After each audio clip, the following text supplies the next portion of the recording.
Hello everyone, and welcome to this premium Smart Classroom Explainer.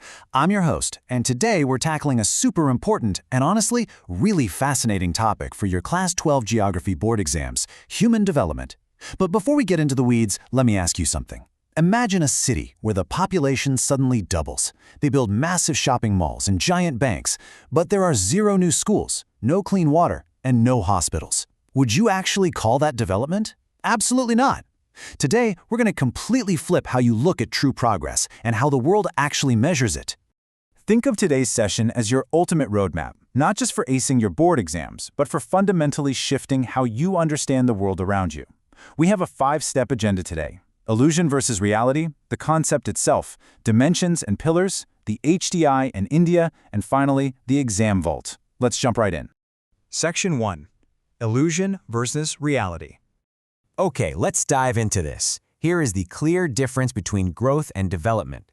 Growth is purely quantitative. It's literally just about the numbers, and it's value neutral, which means, crazy enough, it can actually be negative.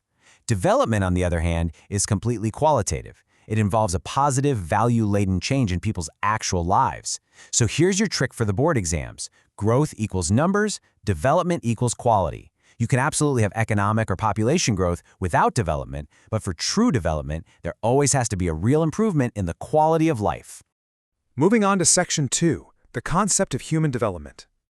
You know, this difference between quantity and quality wasn't always obvious to world leaders. The early 1990s brought a massive paradigm shift in how we measure global economics and geography. Enter Dr. Mahbub ul-Haq, a brilliant economist who introduced the modern concept of human development back in 1990. He defined it super simply. The goal of human development is to expand people's choices so they can live a meaningful life. I mean, ask yourself, would you really want a super long life if you were constantly sick, uneducated, and trapped in poverty? No way. A meaningful life isn't just a long one. It's a life with purpose, health, and actual choices. But Dr. Haq didn't build this framework all by himself. His close friend, Nobel laureate Professor Amartya Sen, added another massive piece to the puzzle.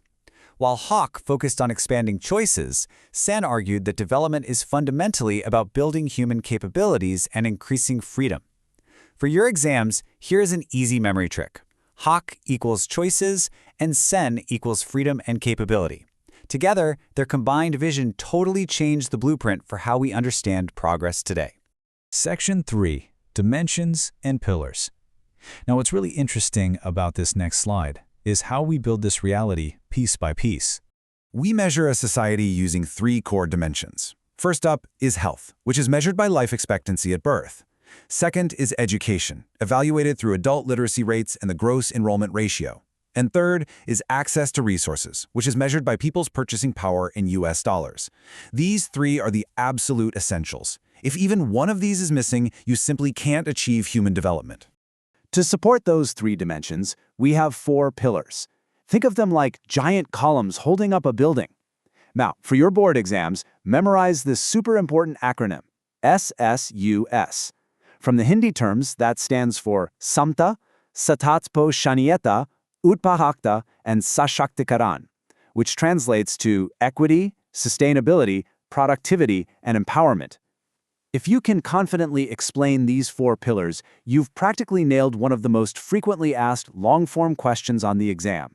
For decades, economists tried to measure progress in all sorts of ways. Here are the 4 alternative approaches you absolutely need to know. The oldest is the income approach, which just looks at wealth. Then there's the welfare approach, which kind of treats citizens as passive receivers of government spending. After that is the basic needs approach proposed by the International Labor Organization, focusing on 6 minimum needs like health, food, and water. And finally, Amartya Sen's capability approach, which focuses entirely on empowering individuals. It's fascinating to see how our understanding evolved from just counting money to actually valuing human potential. Section 4. HDI measurement and India. So, we've got the theory down, but how do we keep track of this in the real world? Let's check out the scorecard. The United Nations Development Program, or UNDP, has been publishing the Human Development Index, the HDI, since 1990. It ranks countries on a scale from 0 to 1, based entirely on those exact same health, education, and resource dimensions we just talked about. The golden rule here is simple. The closer a country's score is to 1, the higher its level of human development. Based on the 2025 Human Development Report, the 193 countries measured are split into 4 distinct categories. First is the very high category, with scores above 0.800. That's 74 countries. Then the high tier, with 50 countries, medium, with 53, and finally the low category, scoring below 0.550, which holds 26 countries. When you look at this table, it literally paints a picture of global inequality right before your eyes. All right, here is the exam-critical data you absolutely must remember. Where does India stand in this 2025 report? India ranks 130th out of 193 countries, with an HDI score of 0.685. That puts India firmly in the medium human development category. Now, while the report notes we've shown strong recovery and steady growth, that rank is a clear sign that we still have a lot of work to do, especially when it comes to investing in our social sectors like health and education.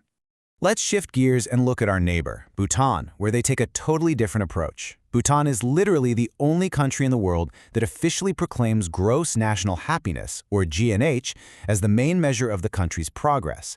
Their core belief is that material wealth cannot and should not be achieved at the cost of cultural, spiritual, or environmental happiness. It's a really thought-provoking reminder that true quality of life goes way beyond what economic data alone can measure. Section 5. The Exam Vault. It's time for the final test to lock down these concepts for your academic success. Okay, I want you to take a mental screenshot of this slide right now. This is your ultimate revision mind map. It beautifully connects every single idea we've discussed today, the difference between quantitative growth and qualitative development, Dr. Hawk's choices versus Prof. Sen's capabilities, the 4 SUS pillars, and the critical data for India and Bhutan. Whenever you're reviewing before the exam, just close your eyes and picture this exact map. Let's do a rapid-fire run-through of the top 5 MCQs for the board exams. Ready? Question 1. Who introduced the concept of human development? Dr. Mahbub. Question 2. Which organization publishes the HDI? The UNDP. Question 3. What's India's rank in the 2025 report? 130. Question 4. Which country uses gross national happiness? Bhutan. And question 5. Who created the capability approach? Professor Amartya Sen. Awesome job. If you can recall these instantly, you are totally on the right track. Finally, here are the crucial long-form questions you should practice. These cover the pillars, specific indicators, and that all-important difference between growth and development. Thank you so much for joining me in this Premium Explainer. I'll leave you with this thought. The next time you walk around your city and see shiny new buildings going up, ask yourself, are you just seeing growth, or are you witnessing real, meaningful human development? Keep studying, stay curious, and we'll see you next time.